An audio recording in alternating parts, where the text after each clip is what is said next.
Assalamualaikum students, how are you all? Students, today you are going to learn Social Science History Chapter 2 Class 7 The Kings and Kingdoms. Students, let's start. Students, a closer look. The Cholas means the Cholas, Chola राज्य, Chola state, Chola राज्य. अ closure look, नजदीक से हम इसको देखें. Uraiyur, from Uraiyur to Thanjavur, from Uraiyur to Thanjavur. How did the Cholas rise to power? हाँ, this is the question. How did the Cholas rise to power? चोलवन सत्ता में कैसे आया? A minor chiefly family known as the Muttadiyar held power in the Kaveri Delta. Kaveri delta में मुट्टड़ियार नाम से प्रसिद्ध एक छोटे से मुखिया परिवार की सत्ता थी. कहाँ पर थी? कावेरी डेल्टा में मुट्टड़ियार के नामक से प्रसिद्ध एक छोटे से मुखिया की परिवार थी, पूरे परिवार की सत्ता थी. हाँ, a minor chiefly family known as the Muttaraiyar held power in Kaveri delta. They were subordinate to the Pallav kings of the Kachipuram. वो कांचीपुरम के पल्लव राजाओं के मातहत थे. विद्यालय, who belonged to the ancient chiefly family of the Cholas from Udayyur, captured the delta from the Muttadiyar. In the middle of the 19th century, he built the town of Tanjavur and a temple of goddess Nisumbisrudini there. ये मैं वापिस इसको repeat कर रहा हूँ. How did the Cholas rise power? Chola वंश सत्ता में कैसे आया? A minor chiefly family known as a Muttaraiyar held power in the Kaveri delta. Kaveri delta में मुट्टड़ियार नामक से प्रसिद्ध एक छोटे से मुखिया परिवार की सत्ता थी. और क्या हुआ? They were subordinates to the Pallava kings of the Kanchipuram.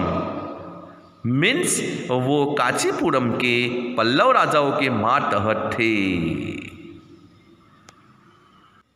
Vijayalaya, who belonged to the ancient chiefly family to the Cholas from Udayyur. Udayyur captured the delta from the Muttadiyar in the middle of the 19th century. Means उड़ैयर के चोल वंशीय प्राचीन मुखिया परिवार के विजयालय ने 9वीं सदी के मध्य में मुट्टड़िया को हराकर इस डेल्टा पर कब्जा जमाया. आया समझ में? वापिस मैं इसको रिपीट कर रहा हूँ. Vijayalaya, who belonged to the ancient chiefly family of the Cholas from Udayyur, captured the delta from the Muttadiyar in the middle of the 19th century. उड़ैयालय के चोल वंशीय प्राचीन मुखिया परिवार के विजयालय ने 9वीं सदी के मध्य में मुट्टड़ियारों को हराकर इस डेल्टा पर कब्जा जमाया. फिर क्या हुआ? He built the town of Thanjavur and a temple for goddess Nisumbhasudini there. क्या बनाया? फिर क्या हुआ? उसके बाद क्या हुआ? उसने वहाँ तंजावुर शहर और निसुम्बुसुर्डिनी देवी का मंदिर बनवाया. The successor of Vijayalaya conquered neighboring regions and kingdoms grew in size and power. Means Vijayalaya के उत्तराधिकारियों ने पड़ोसी इलाकों को जीता. Neighbouring regions and the kingdoms grew in size and power. जीता और इसका राज्य अपने क्षेत्रफल तथा शक्ति दोनों रूपों में बढ़ता गया.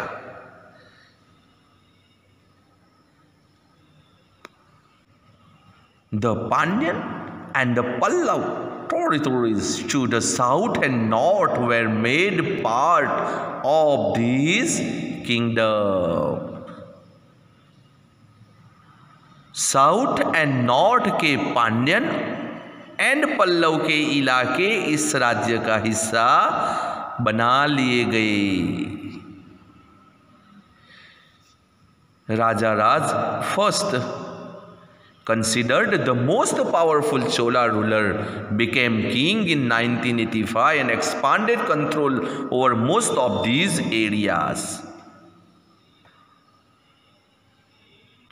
राजा राज वन, जो सबसे शक्तिशाली चोल शासक माना जाता है, 1985 में राजा बना और उसी ने इनमें से ज़्यादातर क्षेत्रों पर, रीजन पर, ज़्यादातर क्षेत्रों पर अपने नियंत्रण का विस्तार किया. He also recognized the administration of the empire. Raja Raja's son Rajendra I continues his policies and even provided the Ganga Valley, Sri Lanka and countries of the Southeast Asia, developing a navy for this expedition. उसने साम्राज्य के प्रशासन का भी पुनर्गठन किया. राजा राज के पुत्र राजेंद्र फर्स्ट ने उनकी नीतियों को जारी रखा और उसने गंगा वैली, गंगा घाटी बोलेंगे इसको, गंगा वैली, गंगा घाटी, Sri Lanka and south east Asia के देशों पर भी हमला किया. Developing a navy for this expedition. इन अभियानों के लिए उसने एक जल सेना भी बनाई. डेवलपिंग अ नेवी, उसने एक जल सेना भी बनाई. And the temples and bronze sculpture means भव्य मंदिर एंड ब्रॉन्ज स्कल्पचर यानी मूर्ति कला. The big temples of Thanjavur and Gangaikonda Cholapuram, Gangaikonda Cholapuram, Gangaikonda Cholapuram. The big temples of Thanjavur and Gangaikonda Cholpuram, built by Raja and Rajendra, are architectural and sculptural marvels. Raja Raj and Rajendra first द्वारा बनाए गए Thanjavur and Gangaikonda Cholapuram, Gangaikonda Cholapuram के बड़े मंदिर वहाँ पे स्थापत्य और मूर्तिकला की दृष्टि से एक चमत्कार है. बिल्ट बाय, किसने बनाया था? राजा एंड राजेंद्र. कौन से टेम्पल थे? Thanjavur and Gangaikonda Cholapuram. Chola temples often became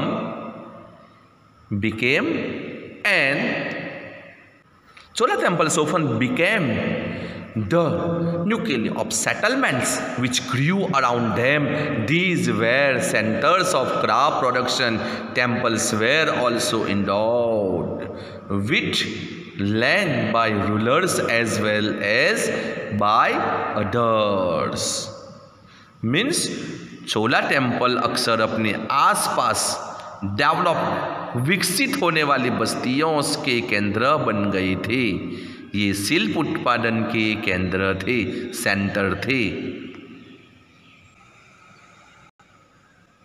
Temples were also endowed with the land rulers as well as by others, and produce of these land went to maintain all specialized who worked at the temples and very often lived near it. Priests, garden makers, cooks, sweepers, musicians, dancers, etc. In other words, temples were not only places of worship, they were the hub of economic, social and cultural life as well. Means क्या समझ में आया? इस भूमि की उपज उन सारे विशेषज्ञों का निर्वाह करने में खर्च होती थी जो मंदिर के आसपास रहती, उसके लिए काम करते। मंदिर के लिए काम करते हैं ना, हाँ, उसके अंदर बहुत सारे होते हैं। राजाराज और राजेंद्र प्रथम द्वारा बनवाए गए तंजावुर एंड गंगईकोंडचोलमपुरम के बड़े मंदिर स्थापत्य और मूर्तिकला की दृष्टि से एक चमत्कार है। ये मैं आप रिपीट कर रहा हूँ स्टूडेंट्स। चोल मंदिर अक्सर अपने आसपास विकसित होने वाली बस्तियों के केंद्र बन गए। ये शिल्प उत्पादन के केंद्र थे। यह मंदिर शासक और अन्य लोगों के द्वारा ली गई भूमि से भी संपन्न हो गए थे। इस भूमि की जो उपज होती थी, पैसा आता था, इनकम आती थी, उन सारे विशेषज्ञों का निर्वाह करने में खर्च होती थी जो मंदिर के पास रहते थे। बहुत सारे मंदिर के पास उस टाइम पे रहते थे। वहाँ पे प्राइस थे, गार्डन मेकर थे, कुक्स थे, स्वीपर थे, म्यूजिशियन थे, डांसर थे, एक्सेट्रा बहुत सारे थे। उनमें ये पैसा खर्च करते थे। हाँ, और दूसरा कौन सा था? दूसरे शब्दों में मंदिर में जो टेम्पल जो था, मंदिर सिर्फ पूजा के आराधना के स्थान नहीं थे। Amongst the craft association associated with the temples, the making of bronze images was the most Chola bronze, the images are considered amongst the finest in the world, while most images were deities. Sometimes images were made of devotee as well. Means दूसरे शब्दों में मंदिर सिर्फ पूजा आराधना के स्थान नहीं थे, वे आर्थिक, सामाजिक और संस्कृत जीवन के केंद्र भी थे। मंदिर के साथ जुड़े हुए शिल्पों में सबसे विशिष्ट था कांस्य प्रतिमाएं बनाने का काम। चोल कांस्य प्रतिमाएं संसार की सबसे उत्कृष्ट कांस्य प्रतिमाओं में गिनी जाती है। ज्यादातर प्रतिमाएं तो देवी देवताओं की ही होती थी, लेकिन कुछ प्रतिमाएं, हाँ, डिवोटीज प्रतिमाएं, कुछ प्रतिमाएं भक्तों की भी बनाई गई थी। हाँ, So in this paragraph, a closer look Chola stage जो था, नज़दीक से हमने एक नज़र की है। a closer look, वहाँ से हमने स्टार्ट किया है नज़दीक से। तो कहाँ से? फ्रॉम उरैयर टू तंजावुर, उसका हमने यहाँ पे पढ़ा है। उसके बाद टेम्पल्स के बारे में डिस्कस किया है। कौन से बड़े बड़े टेम्पल थे? तंजावुर एंड दूसरा कौन सा? गंगईकोंडचोलपुरम, दोनों टेम्पल्स थे। और इसने किसने बनाया था? राजा एंड राजेंद्र और आर्किटेक्चरल स्क्रिप्टेड मार्वेल्स, उन्होंने ये बनाया था। Agriculture and irrigation, many of the achievements of the Cholas were made possible through new developments in the agriculture. Look at map 2 again. Notice that the Kaveri branches off into several small canals before emptying into the Bay of Bengal. Many of achievements, चोलों की कई उपलब्धियां, achievements कृषि में नए development विकास के माध्यम में संभव हुई। हम पिक्चर में देख सकते हैं। और गौर कीजिए, कावेरी नदी बंगाल की खाड़ी में मिलने से कई छोटी छोटी शाखाओं में बट जाती है। ये शाखाएं बार बार पानी उलझती है।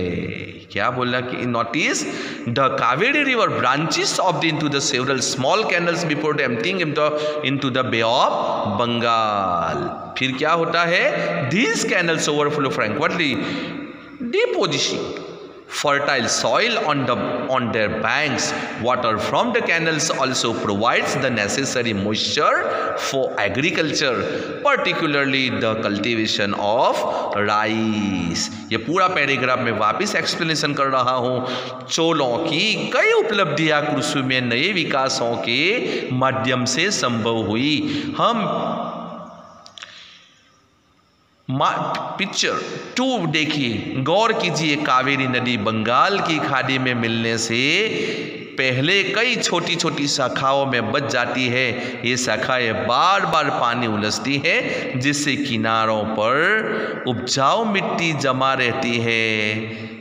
हाँ, और क्या होता है, इससे शाखाओं का पानी कृषि विशेषतः चावल की फार्मिंग के लिए, चावल की खेती के लिए आवश्यक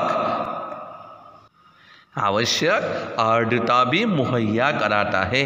means water from the channels also provide the necessary moisture for agriculture, particularly the cultivation of rice. Although agriculture had developed earlier in other parts of Tamil Nadu, it was only from the 5th or 6th century that this area was opened up for the large scale cultivation. हालांकि तमिलनाडु के दूसरे हिस्सों में कृषि पहले he developed हो चुकी थी, बट पर 5th और 6th सदी में आकर ही इस इलाके में बड़े पैमाने पर खेती शुरू हो पाई। कुछ इलाकों में जंगलों को साफ किया गया।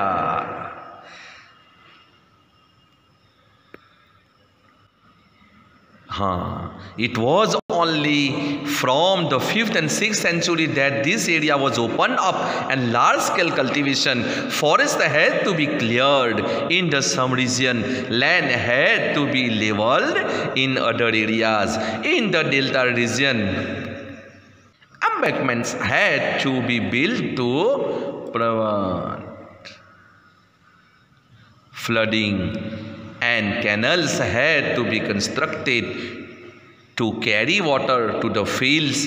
In many areas, 2 crops were grown in a year. कुछ इलाकों में जंगलों को साफ किया जाना था और कुछ दूसरे इलाकों में जमीन को समतल किया जाना था। डेल्टा क्षेत्रों में बाढ़ को रोकने के लिए क्या बनाए थे? बाढ़ को रोकने के लिए तटबंध बनाए गए और पानी को खेतों तक ले जाने के लिए नहरों का निर्माण होता था। कई क्षेत्रों में एक साल में 2 फसलें उगाई जाती थी। डेल्टा क्षेत्रों में बाढ़ को रोकने के लिए क्या बनाते थे? Canals, flooding. वापिस मैं इसको रिपीट कर रहा हूँ बेटा। In the delta region embankments had to be built to the prevent flooding and canals had to be constructed to carry water to the fields, and in many areas the crops were grown in a year. आया समझ में बेटा? हाँ, delta area में बाढ़ को रोकने के लिए, मीन्स फ्लडिंग को रोकने के लिए, हाँ, प्रिवेंट फ्लडिंग को रोकने के लिए कैनल्स बनाए गए थे और पानी को, वाटर को फार्म तक ले जाने के लिए नहरों का इस्तेमाल किया था। Constructed carry water to the fields, flooding and canals had to be constructed to carry water to the fields. In many areas, 2 crops were grown in a year. In many cases, it was necessary to water crops artificially. A variety of methods were used for irrigation. In some areas where well were dug. हाँ, कई जगहों पर फसलों की सिंचाई artificially से करना जरूरी था, मीन्स कृत्रिम रूप से। सिंचाई के लिए कई पद्धतियाँ अपनाई जाती थी। कुछ इलाकों में वेल खोदे गए, कुछ अन्य जगहों में बारिश के पानी को इकट्ठा करने के लिए विशाल सरोवर बनाए गए। A variety of methods were used for irrigation. सिंचाई के लिए बहुत सारी मेथड को अपनाया गया। In some areas where wells were dug, कुओं को खोदा गया। In other places, huge tanks were constructed to collect rainwater. To collect the rainwater, huge tank were सरोवर बनाया गया। किस लिए? To collect the rainwater. Remember that irrigation works require planning, organizing labor and resources. याद रहे कि सिंचाई के काम में जो योजना की ज़रूरत होती है, जैसे श्रम और संसाधनों की व्यवस्थित करना, इन कामों की देखरेख करना और तय करना कि पानी का बंटवारा कैसे किया जाए, पानी का किस तरह बंटवारा किया जाए। Most of the new rulers as well as people living in villages, ज़्यादातर नए शासकों के साथ ही गाँवों में रहने वालों लोगों ने क्या किया था? हाँ, most of the new rulers as well as people living in the villages took an active interest in these activities. क्या किया था? इन गतिविधियों में सक्रिय रूप से दिलचस्पी दिखलाई। Interested in these activities. End of part 6, you have learned a closer look the Cholas. This point to be continued. Okay, students?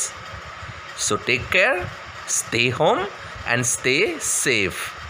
Thank you.